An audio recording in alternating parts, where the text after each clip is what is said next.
The Spurs decide to leave home Ginobili, Duncan, Parker, Green. 4 top scorers on their roster for a primetime game against the Miami Heat.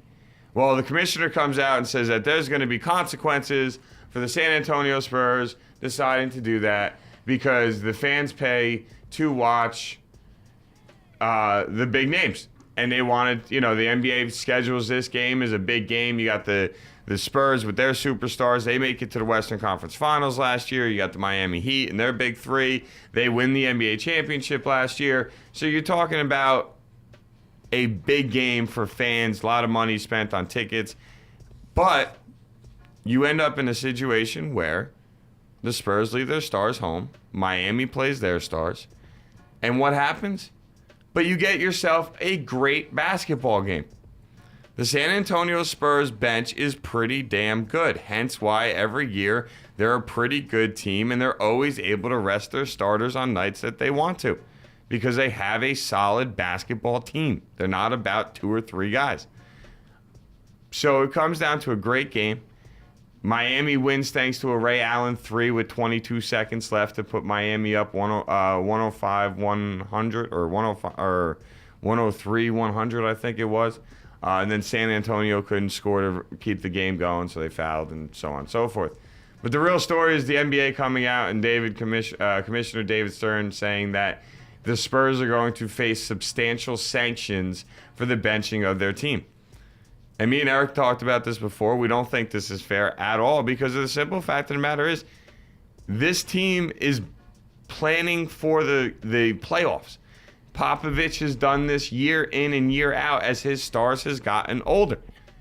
This is what he does. He has 3 superstars that are all in their 30s. You have to rest them. You can't play them every single night. This was their 4th game in 5 nights. This was on the tail end of a 10-day road trip.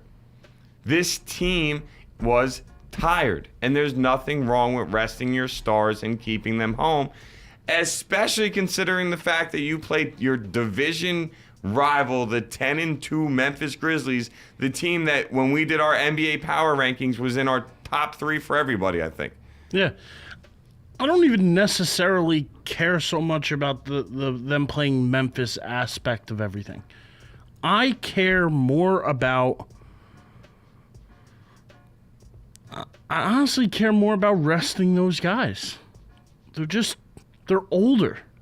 They're towards the end of their career. They're not, Manu's a little bit older. He's in his, mid-30s, late 30s.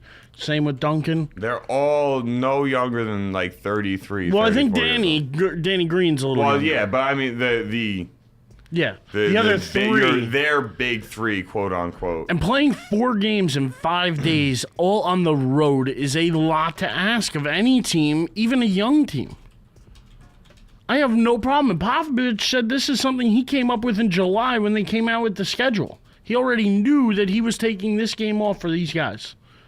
I have no problem. And you want to know why I have no problem with it? Because they were also competitive last night. It was a really close ball game. What was it, a 2-point game? 105-103, I think? 105-100. 105-100, 5-point game. And it was a 99... Yeah, Miami was trailing 100-99. Ray Allen hits the 3, makes it 102-100, and then they hit 3 out of their final 4 free throws, and San Antonio doesn't hit another shot. Great, actually. It was a great game. Like you're saying, and that to me is the bottom line. As the NBA, how do you sanction a team when they still went out and made it a game? I'm with Pixel Junkie. I don't think that there was any reason this game should have been that close. Miami should have been able to dominate this game without those players being on the court.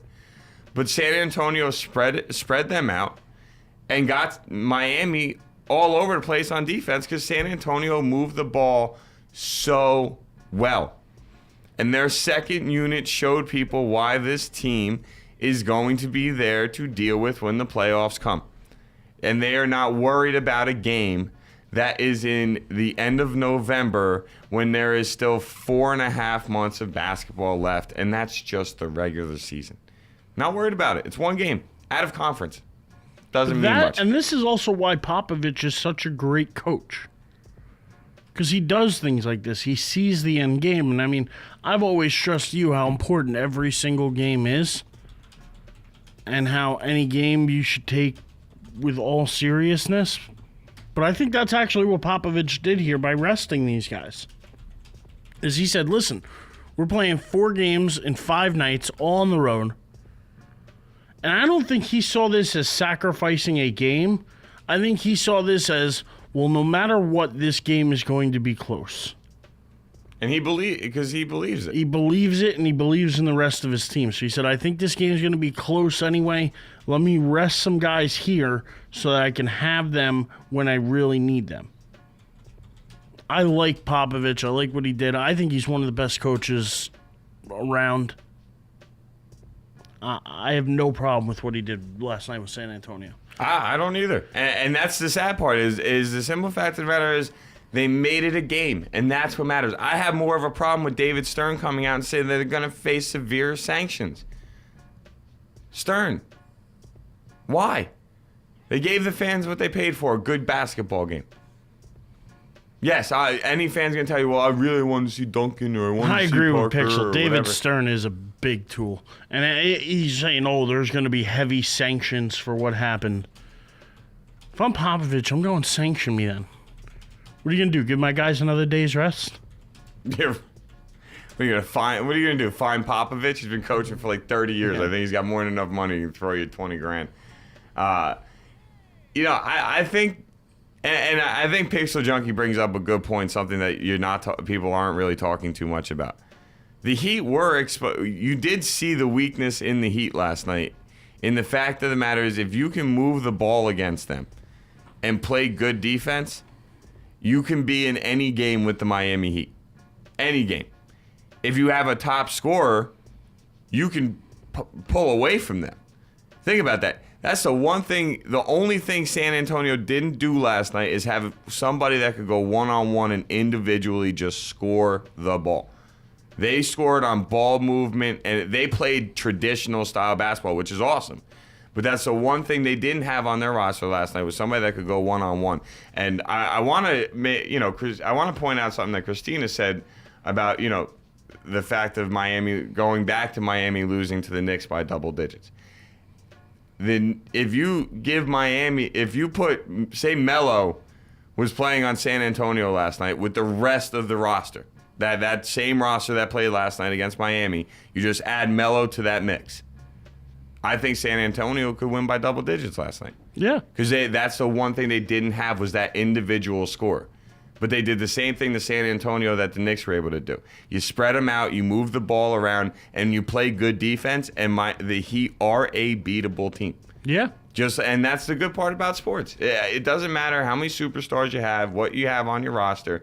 The simple fact of the matter is, if a team is willing to give you their best shot and you're not ready to give one back, you're going to lose. Yeah. Or you're going to come that damn close to it. Ray Allen misses that 3. We're talking about Miami losing and San Antonio being able to beat them with their B squad. Yeah. So, I mean, credit to them and credit to Popovich for doing what he believes in doing. And screw David Stern. I think we're all in agreement on that one.